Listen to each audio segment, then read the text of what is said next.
Welcome to Her Remarkable History. Remember, to support our channel, please subscribe. The shocking and morbid execution of Peter Stumpp, the Werewolf of Bedburg.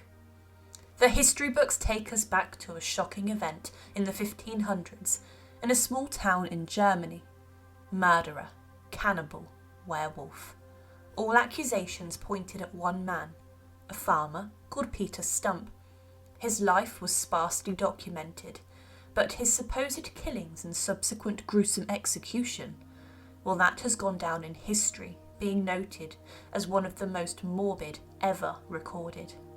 It's believed that the reason for this story's preservation is down to the Holy Roman Empire.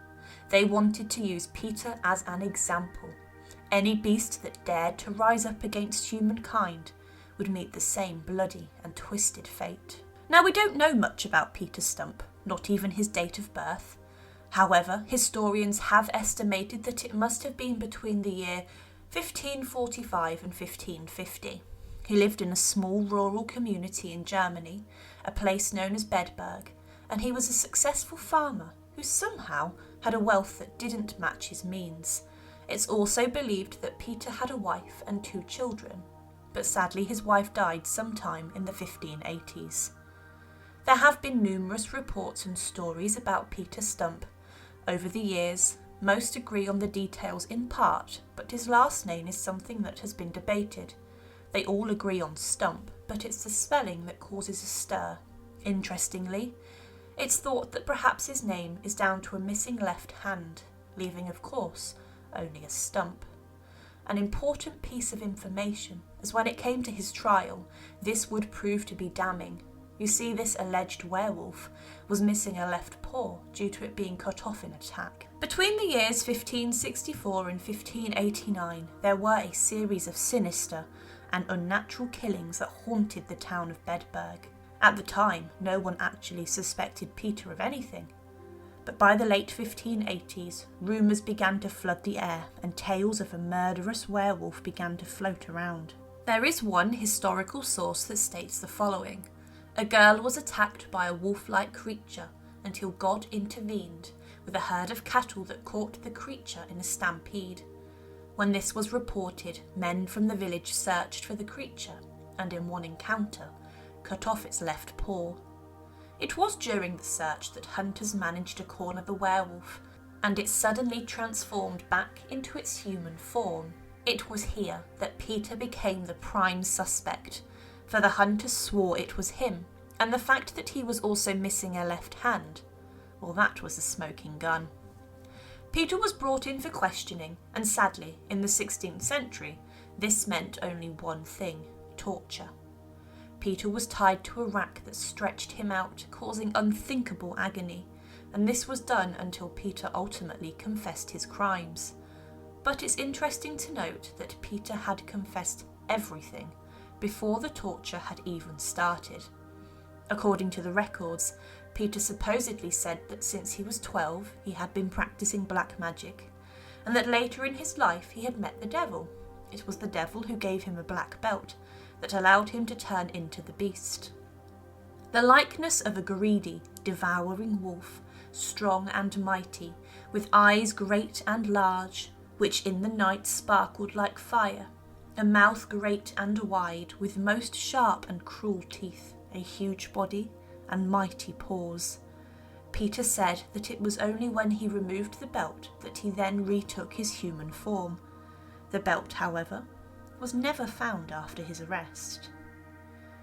Peter also confessed to something truly shocking. He told his interrogators that for 25 years he ate livestock, women and children, in total consuming 14 children, 2 pregnant women, and their unborn babies.